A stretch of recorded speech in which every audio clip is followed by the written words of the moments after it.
Bismillahirrahmanirrahim. Assalamualaikum warahmatullahi wabarakatuh.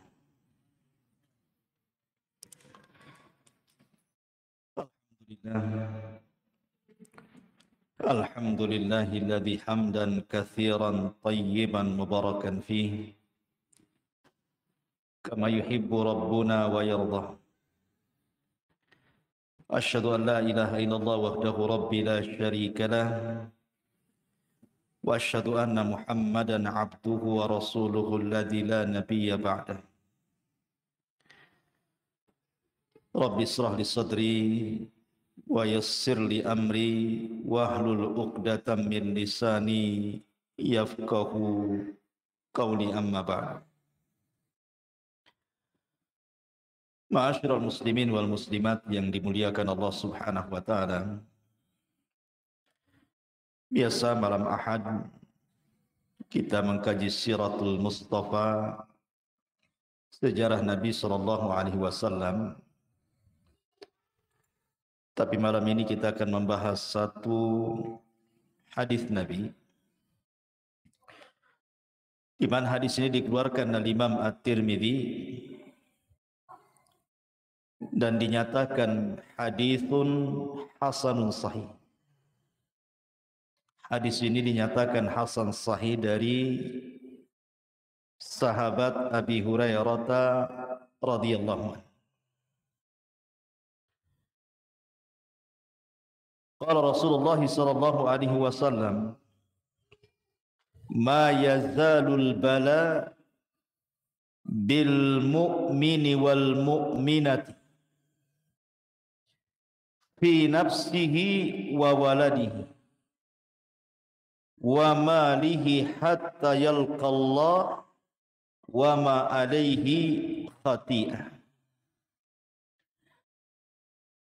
Kata Nabi sallallahu alaihi wasallam, akan senantiasa ujian itu diturunkan Allah kepada seorang mukmin laki-laki ataupun perempuan, baik kepada dirinya ataupun kepada anak-anaknya ataupun kepada hartanya, sampai dia berjalan menjumpai Allah Subhanahu wa taala dan dia tidak membawa dosa sedikit pun. Hadis ini adalah hadis yang menjelaskan kepada kita tentang keutamaan sabar di atas al-bala, di atas ujian dari Allah Subhanahu wa taala. Manusia tidak lepas dari tiga kata: haznun wa ghammun wa hammun. Haznun artinya kesedihan, sedih memikirkan sesuatu yang sudah berlalu. Entah yang lalu-lalu kita pernah sukses kemudian hilang kesuksesannya, entah dulunya punya orang-orang yang dicintai kemudian sudah pergi meninggalkannya, entah dulu dia pernah kaya kemudian dia miskin, teringat masa lalu. Haznun, sedih jadinya, terpikir terus. Yang kedua ghammun, susah menghadapi sesuatu yang sedang berlaku. Susah karena mungkin karena ekonomi, karena kesehatan, karena mungkin pasangan, anak-anak, dan begitu seterusnya. Kemudian yang ketiga hammun, bingung memikirkan masa depan. Jadi manusia tidak lepas dari tiga perkara ini: sedih memikirkan yang sudah berlalu, susah memikirkan yang sedang berlaku, bingung memikirkan yang akan terjadi masa depan. Manusia tidak lepas dari tiga perkara. Kalau tidak sedih, stres. Kalau tidak stres, susah. Itulah manusia. Ma'asyiral muslimin yang dimuliakan Allah Subhanahu wa taala. Nabi Yaqub alaihi salatu wassalam, ketika datang 10 anaknya merayu dirinya untuk membawa Nabi Yusuf bermain ke tempat yang jauh, Yakub tidak memberi izin waktu itu. Tapi dengan berbagai macam alasan, akhirnya 10 anak Yakub ini berhasil merayu ayahnya sehingga membawa Nabi Yusuf. Yusuf ketika itu masih kecil, belum balik. Masih 10 tahun usianya. Kemudian diajak main jauh. Rupanya setelah pulang, tak dibawa pula anak itu dan dihabarkan mati diterkam serigala. Kemudian ditunjukkan bajunya yang berlumuran darah, padahal darah kambing. Yusufnya dimasukkan ke dalam sumur. Maka Allah Subhanahu wa taala menjelaskan dalam Al-Quran kesedihan Ya'qub alaihi salatu wassalam. Sedih luar biasa. Sampai Allah katakan bahwa air mata yang keluar daripada kedua mata Nabi Ya'qub itu sudah tidak bening lagi. Tetapi yang keluar itu air mata berwarna putih. Sampai-sampai Allah katakan seperti itu. Ya, tabyaddu aynahu wa huwa kadhib. Jadi tetesan air matanya itu sudah warna putih, sudah las, itu tidak ada lagi air mata yang keluar. Saking sedihnya. Sebab itulah kemudian Ya'qub mengalami kebutaan. Karena bertahun-tahun memikirkan Nabi Yusuf, menangis. Tapi walaupun demikian, Ya'qub sabar. Dan mengatakan kepada Allah Subhanahu wa taala, "Innama ashku bathi wa huzni ila Allah." Kata Ya'qub, sesungguhnya saya hanya bisa mengadukan keperitanku dan kesedihanku kepada Allah Subhanahu wa taala. Karena kesabaran dan doa Nabi Ya'qub bertahun-tahun, akhirnya Allah pertemukan juga Ya'qub dengan putranya Yusuf. Bahkan dalam kisah Israiliyat, kesedihan Ya'qub ini sampai Allah utus malaikat Jibril dan mengatakan, "Ya Ya'qub, kalau seandainya putramu Yusuf itu mati, pasti Allah akan hidupkan kembali."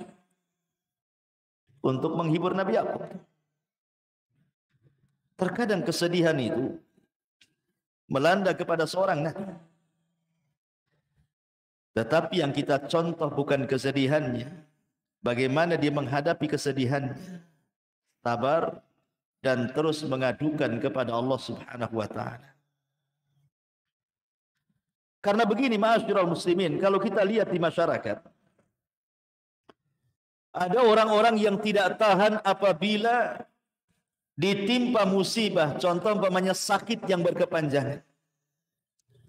Setahun tak sembuh, 2 tahun tak sembuh, 10 tahun tak sembuh. Akhirnya apa? Merasa merepotkan orang lain, dia pun berangan-angan ingin mati pula. Banyak orang kayak gitu. Daripada saya merepotkan orang, mati sajalah. Atau mungkin orang yang dicintainya mati. Dia punya anak si mata wayang mati. Dia pun ingin mati juga. Ada juga yang seperti itu tuh. Padahal ketika pamannya Nabi SAW, Abbas ibn Abdul Muttalib, detik-detik wafatnya itu sedang sakit parah. Abbas itu sedang sakit parah. Nabi berusaha untuk menghibur di sampingnya. Kemudian Abbas karena tidak tahan, dia mengucapkan sesuatu dan Rasul mendengarnya. Apa ucapan Abbas itu? Sesungguhnya aku ingin mati lebih cepat. Maka Nabi SAW mengatakan kepada Abbas, "Ya ammi, la tatamannayanna ahadakumul maut." Tidak boleh salah seorang di antara kalian berangan-angan untuk mati. Rasul mengatakan kepada Abbas, tidak boleh. Orang itu berangan-angan ingin mati, tidak boleh. Bidhurrin asabahu, dengan madarat apapun yang menimpanya. Tidak boleh, dilarang, haram. Seorang pengen mati. Apa alasannya? Kata Nabi, imma muhsinan fala'allahu yazdad, wa imma musian fala'allahu yasta'tib.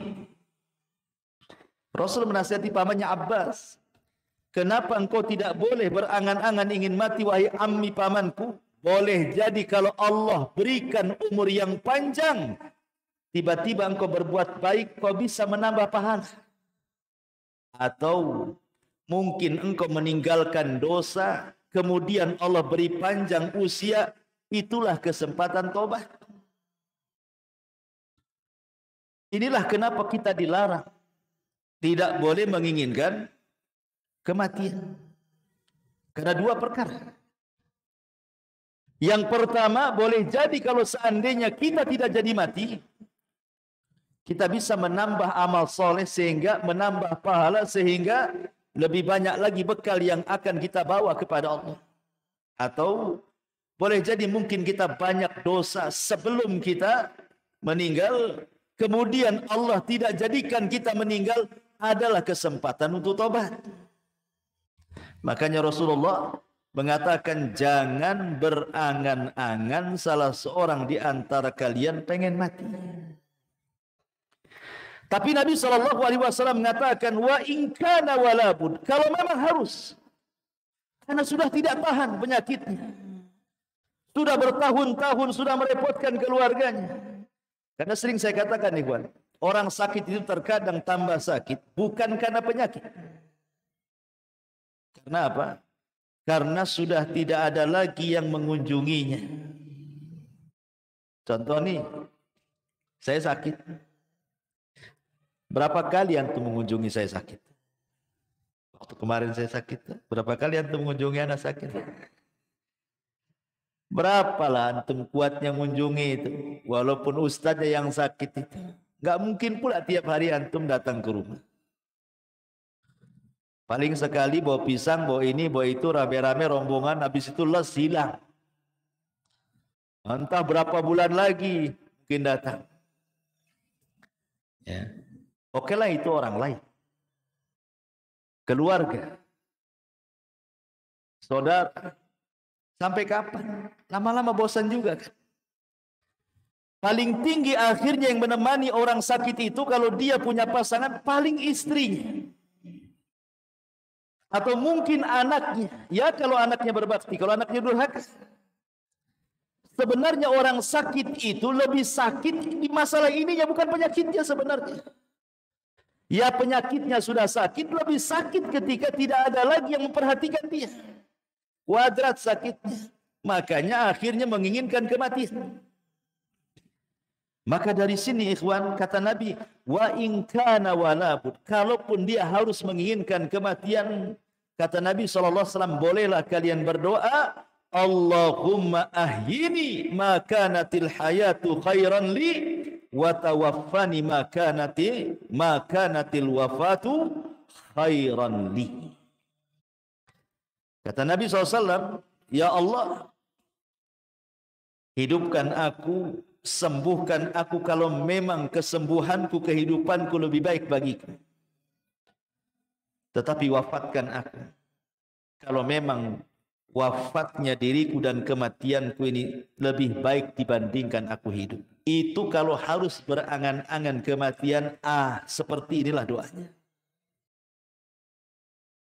Kalau ada orang yang mengatakan, kan Nabi Yusuf mengatakan dalam Al-Quran bahwa dia juga berangan-angan dengan kematian.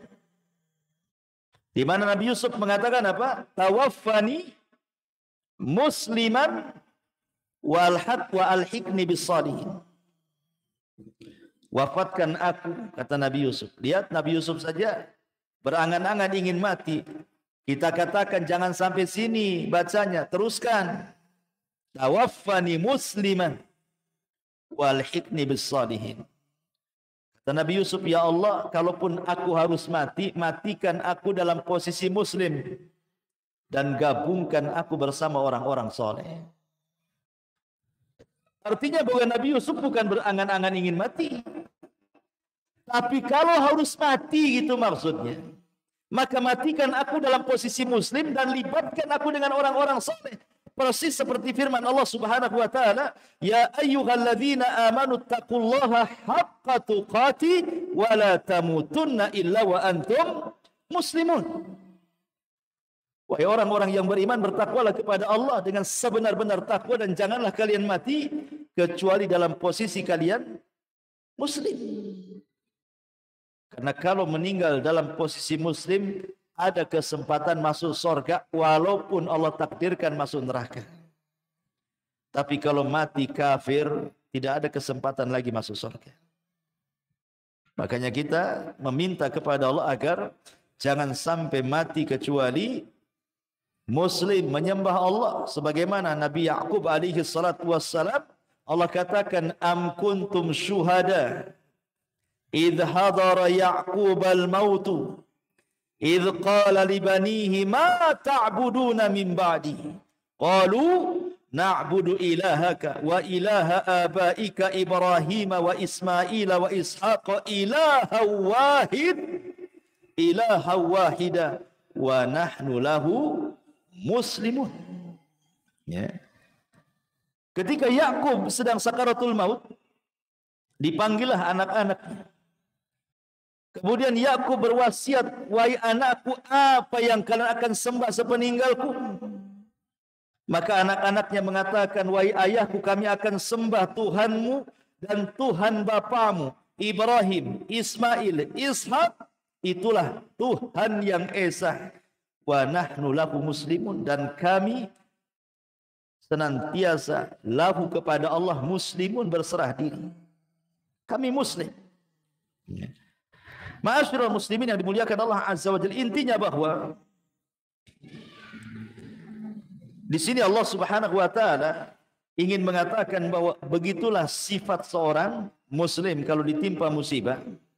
Jangan pernah berangan-angan dengan sebuah kematian. Kalaupun harus berangan-angan, bercita-citalah mati dalam posisi Islam.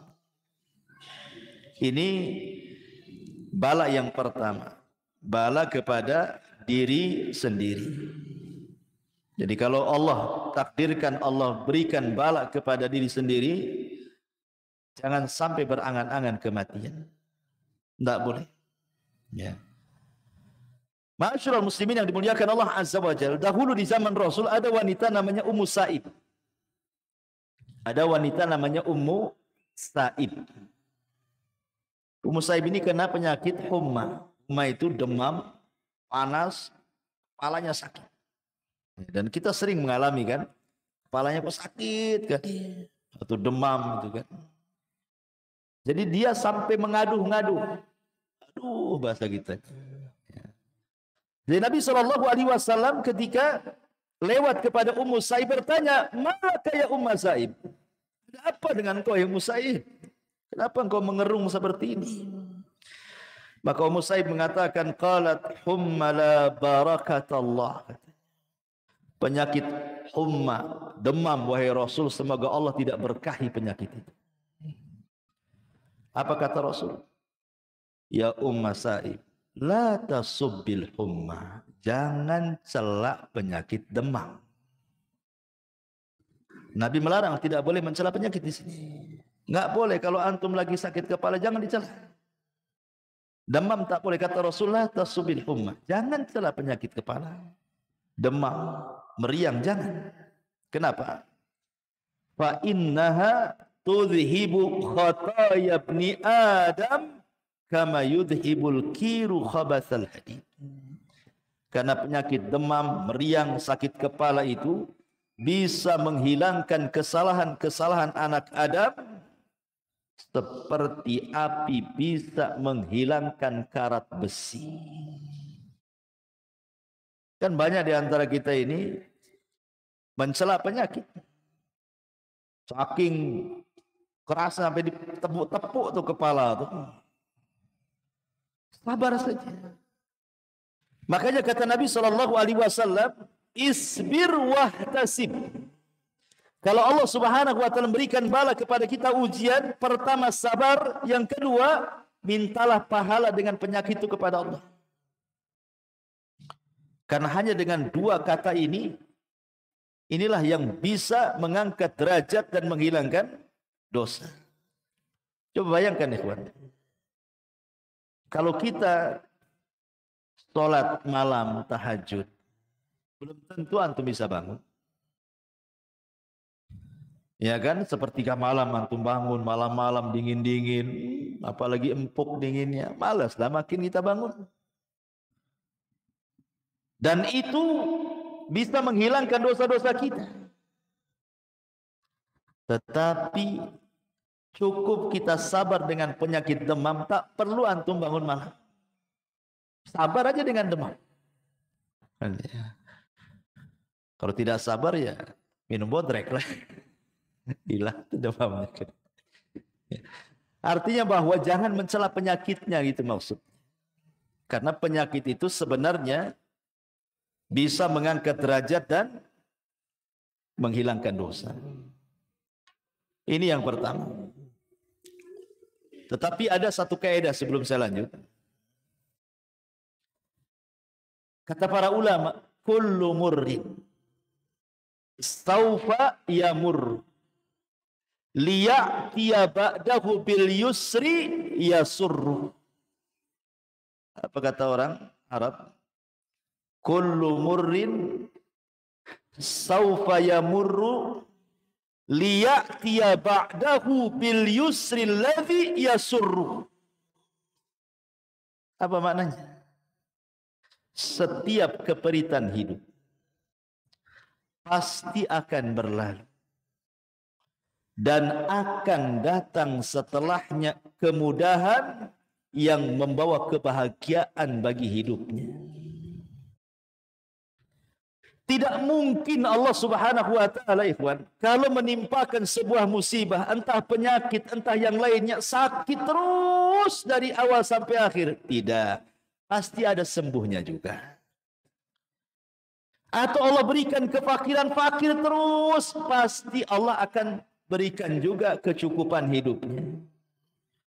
Karena Allah yang mengatakan wa tilkal ayyam nudawiluha bainan nas. Namanya hari-hari kan diputarkan, ikhwan.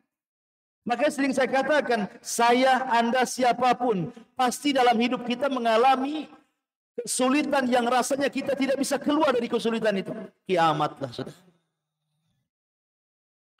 Tapi seiringnya waktu, sudah lupalah keperitan yang pernah antum rasakan dulu itu. Sekarang antum bisa tersenyum, tertawa, bahkan tak ingat pun keperitan yang sudah antum lalui dulu. Siapa yang menghilangkan kalau bukan karena Allah? Karena setiap kesulitan itu Allah datangkan dua kemudahan. Inna ma'al usri yusran. Inna ma'al usri yusran. Ketika Allah menyebutkan kalimat al-usri menggunakan alif lam. Ketika Allah menyebutkan yusran, Allah nakirahkan. Maknanya apa? Al-usri ketika dibuat alif lam berarti usri yang pertama adalah usri yang kedua. Tetapi ketika Allah mengatakan yusran menggunakan nakirah, menggunakan tanwin tanpa alif lam, nakirah itu tufidul umum, berarti kemudahan yang pertama bukan kemudahan yang kedua. Kesulitan yang pertama adalah kesulitan yang kedua. Maknanya setiap kesulitan Allah datangkan dua kemudahan, tiga kemudahan, empat kemudahan dan begitu seterusnya. Karena Allah tidak mungkin membebankan sesuatu kecuali yang bisa dipikul oleh hambanya. Tidak mungkin, Allah tidak pernah zalim. Menimpakan musibah itu berlebihan di luar batas manusia itu mustahil. Kita saja yang merasa bahwa Allah sudah melebihkan musibahnya karena dia tidak mau menghadapinya. Sebenarnya tidak ada persoalan kalau dihadapi itu mudah sebenarnya. Terkadang ada orang yang terkalahkan sebelum perang. Sehingga merasa bahwa rasanya benang ini kusut semua. Rasanya air ini keruh semua. Tidak ada air keruh kecuali bisa dijernihkan. Tidak ada benang kusut kecuali bisa diluruskan. Karena Allah yang membuat masalah, Allah yang mengangkatnya. Minta kepada Allah. Ya. Kemudian yang kedua, kata Nabi sallallahu alaihi wasallam, wa waladihi. Terkadang Allah memberikan musibah itu, ujian itu dari anak. Ya. Seperti umpamanya di zaman Nabi sallallahu alaihi wasallam ada seorang sahabat bawa anak kecil. Ya, usianya 5 tahun, 6 tahun, lucu-lucunya digendong bapaknya. Hadir di majelis Nabi. Jadi terkadang dicium-cium lah anaknya. Kayak kita lah bawa anak kecil kan. Kadang lari sana, kemudian nempel lagi, kita cium lagi. Sedang ngaji, namanya anak-anak kan begitu. Jadi Nabi heran. Kata Nabi SAW, atuhibbuhu ya fulan. Kau suka ya, kau cinta dengan anak. Maka orang ini mengatakan, ya Rasulullah, ahabbakallahu kama uhibbuhu. Sebagaimana Allah fitrahkan kepadaku, aku mencintai engkau, begitulah kecintaanku kepada anakku ini.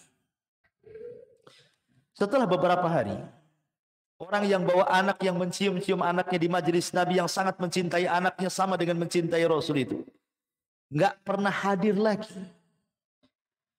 Jadi Nabi bertanyalah, mana fulan, aina fulan, mana fulan yang kemarin bawa anak itu? Kok nggak pernah hadir lagi? Kemana dia?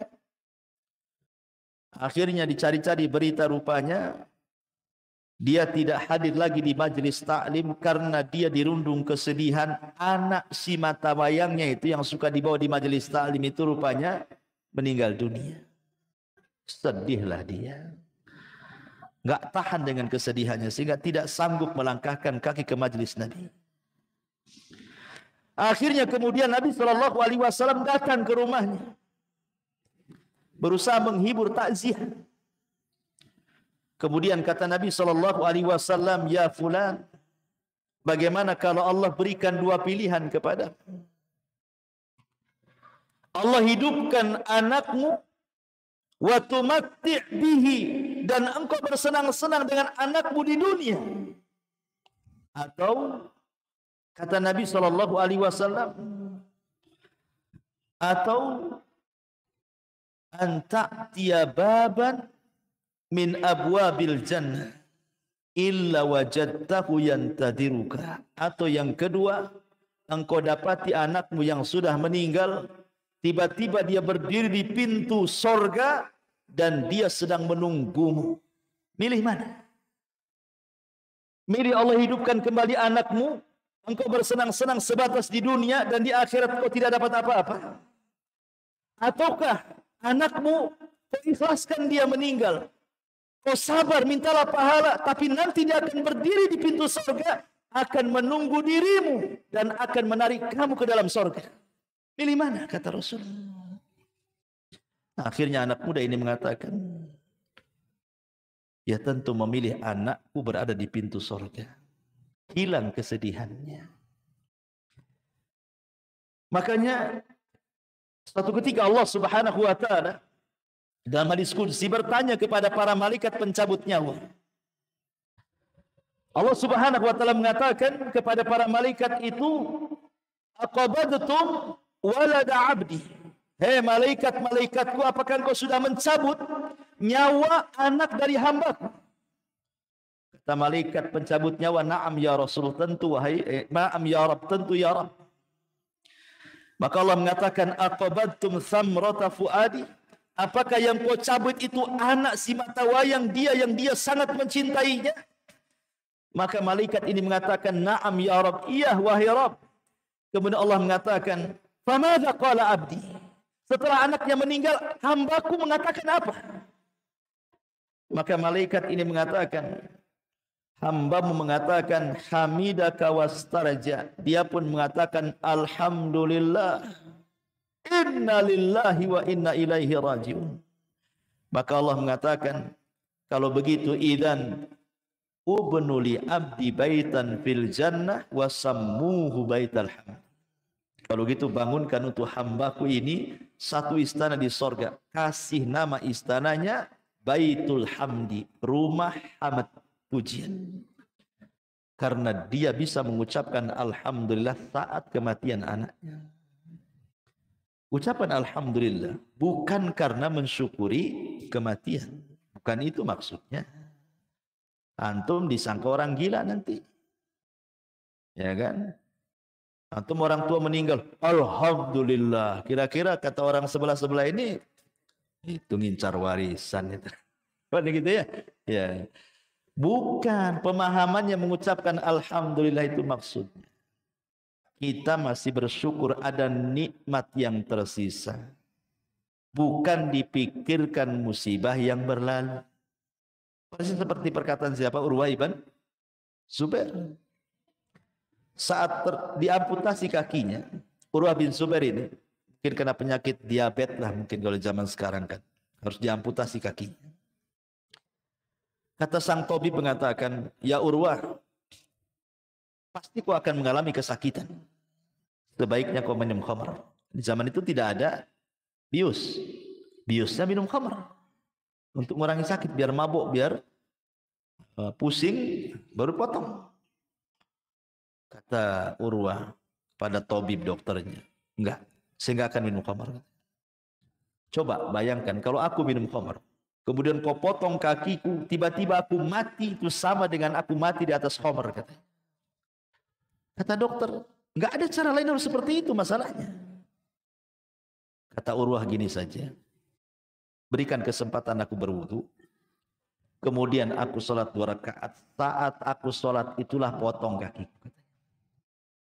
Nanti sakit, tidak apa-apa. Seandainya aku mati saat kau potong kakiku saat sholat, berarti aku mati di saat aku sholat. Daripada aku mati di saat aku mabuk, milih mana?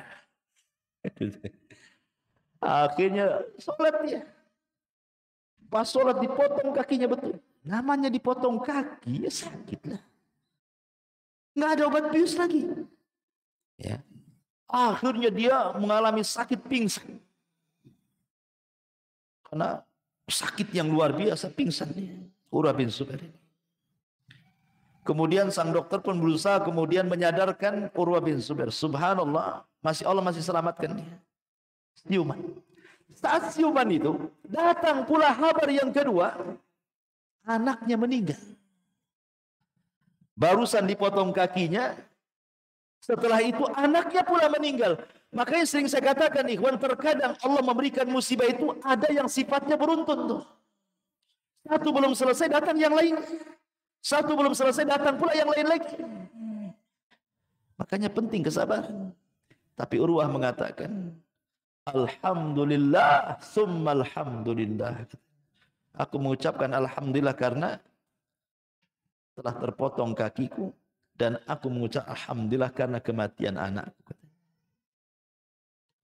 Tabib heran, kenapa dia mengatakan Alhamdulillah? Kemudian dikatakan, kenapa engkau mengucap Alhamdulillah wahai Urwah? Kata Urwah, kau tidak lihat badanku? Aku punya tangan 2, punya kaki 2. Kalau baru dipotong 1, masih ada 3. Alhamdulillah masih ada 3. Kan itu. Anakku berapa? 6. Kalau tinggal 1, masih ada 5. Alhamdulillah masih ada 5. Jadi dia bersyukur bukan karena kematian, tetapi karena nikmat yang tersisa, gitu maksudnya. Dia masih mengucapkan Alhamdulillah. Adapun kemudian kepada musibah yang sedang melanda dia, dia mengatakan Inna lillahi wa inna ilaihi raji'un. Jadi inna lillahi untuk musibahnya, Alhamdulillah untuk nikmat yang tersisanya. Dan itulah tingkatan redha paling tinggi. Kalau antum bisa mengucapkan Alhamdulillah, inna lillahi wa inna ilaihi raji'un. Ini redha paling tinggi. Karena manusia menghadapi musibah itu kan ada 4 macam. Sering saya ulang-ulang. Pertama ada orang yang tasakhut. Tasakhut itu apa? Tidak redha dengan hatinya. Asik moring-moring, marah-marah saja dengan musibahnya. Asik saya terus, ya Allah. Kenapa saya terus ditimpa penyakit? Kenapa orang sehat-sehat saja? Kenapa anakku terus yang sakit? Kenapa anak orang sehat? Kenapa usahaku masih gulung tikar? Kenapa usaha orang masih makin maju saja? Allah disalah-salahkan dia. Ini namanya tasakhut. Ya. Ini seburuk-buruk manusia. Tidak bersyukur. Yang kedua, pura-pura sabar, diam saja. Tapi kalau diajak ngobrol keluar semua isinya. Ya, kalau disenggol sedikit keluar semua isinya. Kemudian lah itu, tapi masih mendingan lah yang kedua ini dibandingkan yang pertama kan, karena dia tidak tasabut, mulutnya dia diam saja, cuman hatinya berontak, tidak rela, mulutnya bisa sabar diam. Ya. Kemudian yang ketiga betul-betul sabar dan rela, hatinya ikhlas, lisannya pun tidak menyalahkan siapapun. Kemudian yang keempat, bukan hanya rela, bukan hanya ikhlas, bukan hanya sabar, tapi dia bisa mengucapkan alhamdulillah. Maka itu tingkat yang paling tinggi dalam redha. Ya. Kembali, bahwa kalau seandainya Allah takdirkan anak kita meninggal, seharusnya apa? Bahagia. Karena anak kecil itu kalau meninggal, dia akan jadi syafaat bagi orang tuanya. Makanya dalam sebuah hadis, anak-anak yang meninggal itu, yang belum balik, maka dia akan menunggu di pintu surga. Kemudian Allah katakan, udkhulul jannah. Anak-anak ngapain kau di pintu surga? Masuk, masuk, masuk. Jadi anak-anak kecil tuh banyak di pintu surga. Maksudnya anak-anak yang meninggal ketika belum balik. Tentu anak-anak orang-orang yang mukmin, yang muslim. Kalau anak kafir, kafir tidak bisa dapat syafaat. Ya. Jadi anak-anak itu di pintu-pintu surga mengatakan, udkhulul jannah, masuk ke dalam surga. Tiba-tiba anak-anak itu mengatakan, la ya Rabb, hatta yadkhulu abauna wa ummahatuna. Tidak ya Rabb, sampai kami bawa bapak-bapak kami dan ibu-ibu kami. Enggak mau masuk anak-anak itu. Kemudian Allah katakan lagi seperti itu, tetap jawabannya seperti itu sampai 3 kali. Akhirnya Allah mengatakan, udkhulul jannah antum wa aba'ukum wa ummahatukum, katanya. Ya sudah kalau gitu masuk ke surga, ajak bapak ibu masukkan sekalian. Subhanallah. Ya. Jadi Allah Subhanahu wa taala kalau takdirkan ada ujian kepada anak kita meninggal dunia, maka sabarlah dan ihtisablah mengharap pahala Allah. Bukankah Nabi SAW diuji juga kan? Anaknya meninggal kan? Qasim meninggal di waktu bayi, Abdullah meninggal di waktu bayi, Ibrahim pula meninggal di waktu bayi. Tiga-tiganya putra Nabi meninggal di waktu bayi. Kemudian yang terakhir, kata Nabi SAW, ujian kepada diri, ujian kepada anak, ujian kepada harta. Terkadang ada orang itu diuji dengan kefakiran. Hartanya diludeskan. Fakir dia. Dan ini juga terkadang membuat stres manusia kan. Jangankan lagi orang memang nggak pernah kaya, orang kaya fakir saja kepikiran. Tetapi di sini dari sisi akidahnya ikhwan, sebelum saya jelaskan yang ketiga, ada sisi akidah yang penting. Ada di antara manusia ketika diberikan ujian yang berat oleh Allah Azza wa Jalla tidak sabar. Akhirnya kemudian apa? Mengadu nasib. Kemana? Ke dukun. Ada orang tidak tahan sakit. Karena sudah lama sakit. Kemudian adalah bisikan dari tetangganya. Oh, datanglah ke itu paranormal anu tuh. Itu bisa nyembuhkan loh. Sudah banyak terbukti. Setan datang. Akhirnya menggoda, walaupun di awalnya muwahhid pun tergoda juga. Karena nggak tahan sakit, gak apalah, bawalah ke dukun yang penting sembuh. Itu kan banyak yang seperti itu. Karena kalau orang sudah sakit parah, sudah merasa menyusahkan orang, dia akan berusaha mencari jalan apapun caranya. Karena biasanya orang yang sakit seperti ini, setan lebih dekat dibandingkan malaikat. Ataupun orang-orang yang bangkrut usahanya. Orang-orang yang gulung tikar, orang-orang yang miskin, orang-orang yang lemah iman, mereka mengadu nasib kepada siapa? Datang ke paranormal. Ikhwan, sering saya katakan, manusia itu punya alam sendiri. Jin dan syaitan punya alam sendiri.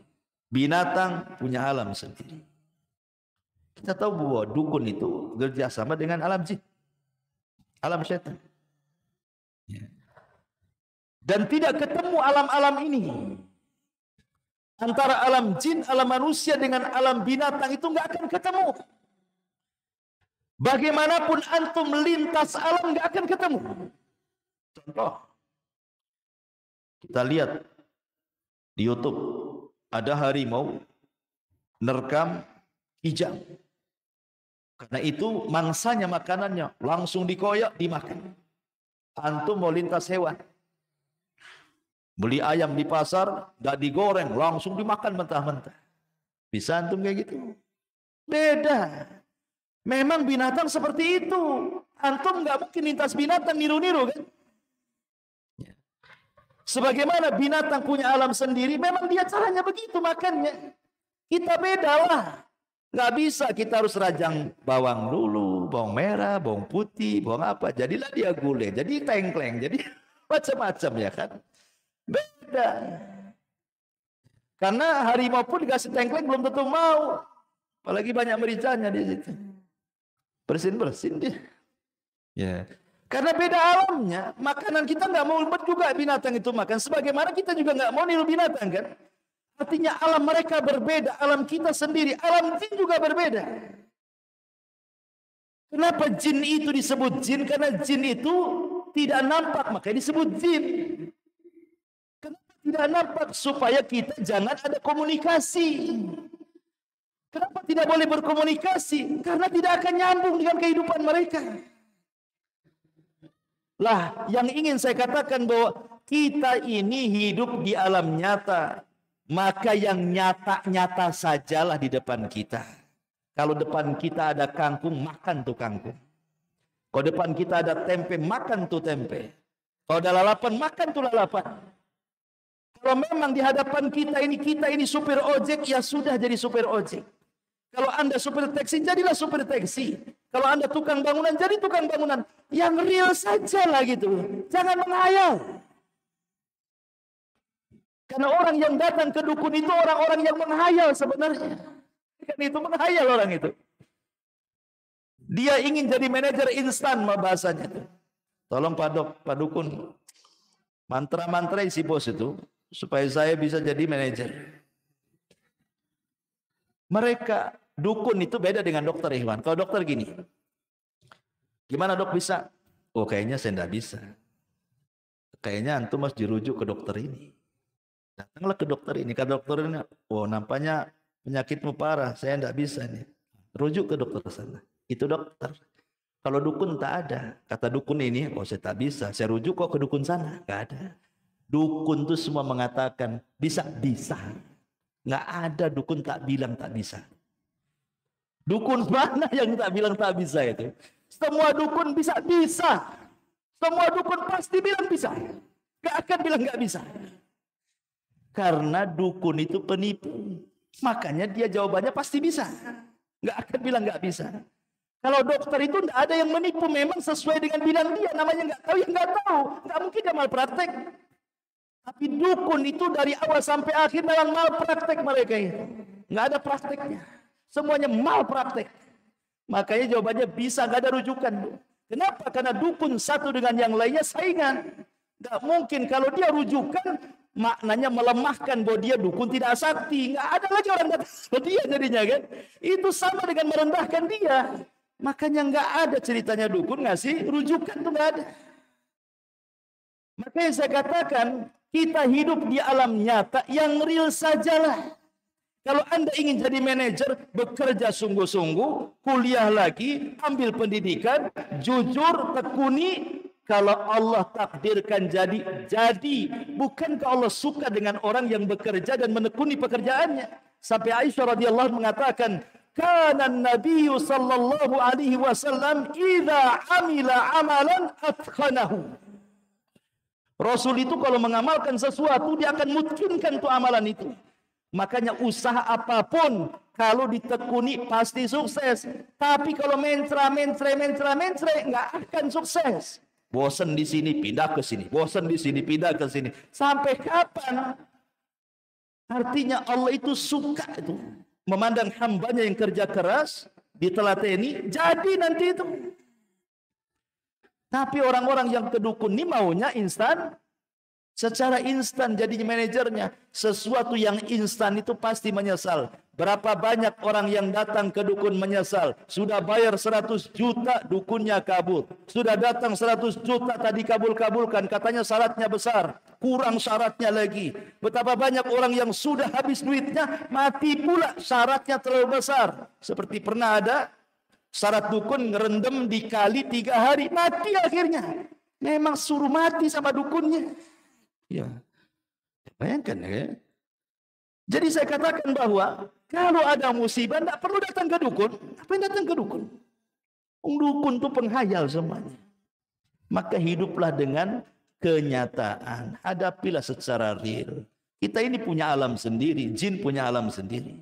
Nggak perlu komunikasi dengan jin. Yang lebih parah pula minta nikah dengan wanita jin. Makin bingunglah kita. Secantik-cantiknya jin itu jelek. Seorang syekh pernah meruqyah. Rupanya yang masuk ke tubuh orang yang kesurupan ini, jin yang paling cantik di kabilah. Ketika ditanya, bagaimana bentukmu? Dia mengatakan, aku punya 9 kaki katanya. Itu jin yang paling cantik itu. Kakinya 9. Kira-kira nih, antum dijodohkan dengan model paling cantik, bukan jin, manusia, tapi kakinya 3, disebut cap kaki 3. Kira-kira mau nggak antum? Ini nih betul-betul model cantik, tapi kaki 3.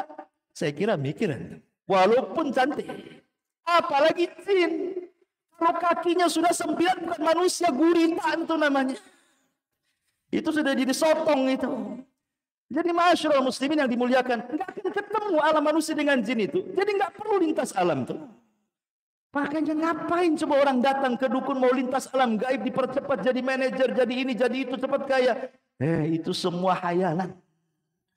Makanya kalau saya katakan berbicara soal masalah ujian, musibah dan begitu seterusnya, hadapilah kenyataan. Yang ada di depan kita, itulah hadapi kenyataan seperti itu. Kalau memang Allah takdirkan masih miskin, berdoa, bekerja, kan begitu. Tidak perlu datang ke sana kemari. Anda miskin datang ke dukun, makin miskin lah. Karena uangnya habis sama dukun kan itu. Miskin kuadrat namanya. Ya. Nah, jadi ujian yang ketiga adalah ujian kepada harta. Ujian harta ini 2, bisa kaya, bisa miskin. Dua-duanya ujian. Justru kaya itu ujian lebih berat lagi karena soalannya 2. Dari mana kau dapat, kemana kau belanjakan? Kalau orang miskin mau ditanya dari mana kau dapat, kemana kau belanjakan? Aku tak dapat, macam mana mau belanja katanya kan? Nggak bisa dia. Kalau orang kaya sibuk dua-duanya tuh. Dari mana? Oh iya, hasil ini, hasil itu. Kemana kan kau tuh? 2 soalan. Makanya kalau kita bicara tentang harta, ada orang itu satu, cara carinya halal. Cara membelanjakannya halal, berkahlah hartanya. Karena bisa menjawab 2 soalan. Yang kedua, cara kerjanya halal, dibelanjakannya haram. Capek dia kerja, 1 bulan dia banting tulang, keras. Terus bekerja, keringat bercucuran.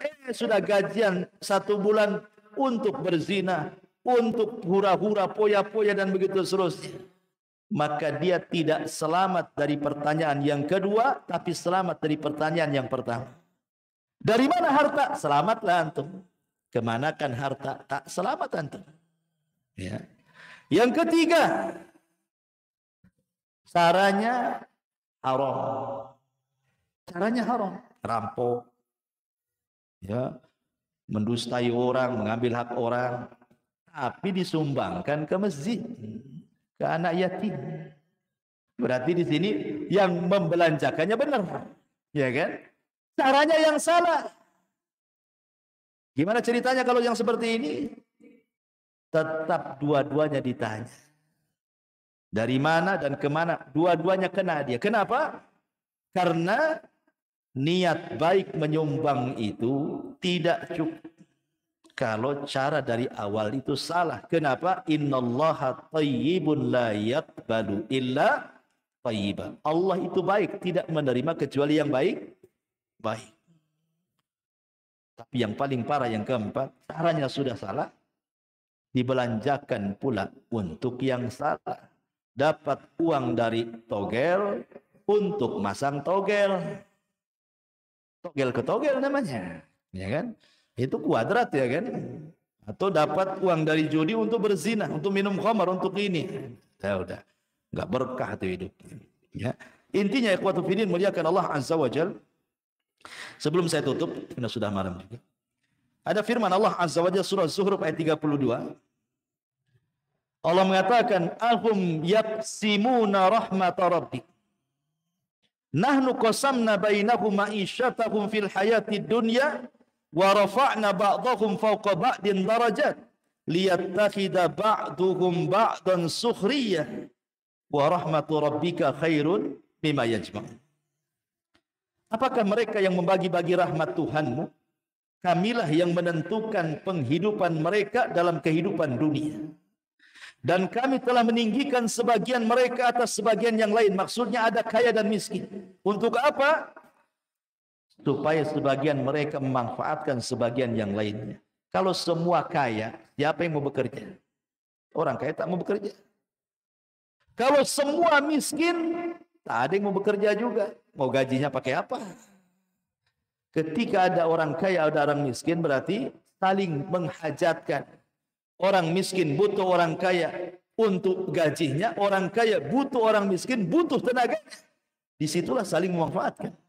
Sehingga orang kaya tidak boleh sombong dengan kekayaannya, karena Anda berhajat kepada orang fakir. Orang fakir harus tetap tawadu, tidak perlu sombong juga, karena Anda juga butuh uang dari orang kaya.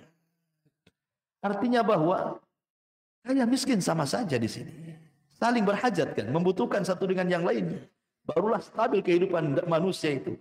Karena kata Allah Subhanahu wa taala, "Lau basatallahu rizqa li ibadihi labaghaw fil ardi." Ada sebagian hamba-hamba Allah ikhwan, kalau Allah berikan kekayaan makin kufur dia. Tapi ada sebagian hamba-hamba Allah, kalau Allah miskinkan makin kufur dia. Jadi ada orang-orang yang terus dimiskinkan oleh Allah. Ada orang-orang yang terus dikayakan oleh Allah. Hikmahnya apa? Karena ada sebagian hamba Allah yang Allah cintai ini, dia kaya. Kalau dibuat miskin, nanti dia kufur. Ada sebagian hamba Allah yang beriman, yang mencintai Allah itu, dia miskin, sengaja Allah miskinkan. Kalau dia kaya, nanti dia kufur. Karena ada kaidah. Al-bala tudzakiruka minallahi khairun minan naimi tunsika minallahi azza wajalla. Seseorang di atas ujian tapi bisa mengingatkan kita kepada Allah jauh lebih baik dibandingkan antum bergelimang dengan kenikmatan tapi melupakan Allah Subhanahu wa taala. Catat ini. Antum diberikan ujian oleh Allah. Tapi dengan ujian itu mengingatkan antum kepada Allah. Itu lebih baik dibandingkan antum di atas kenikmatan tetapi melupakan Allah Subhanahu wa taala. Jangan-jangan itu istidraj saja. Allah sengaja membiarkan sampai ketika antum lalai, Allah wafatkan antum tiba-tiba dan antum belum bertobat kepada Allah Subhanahu wa taala. Suul khatimah. Baik, saya kira ini saja. Subhanallah bihamdika, asyhadu an la ilaha illa anta astaghfiruka wa atubu ilaik. Allahu ta'ala alam. Assalamualaikum warahmatullahi wabarakatuh.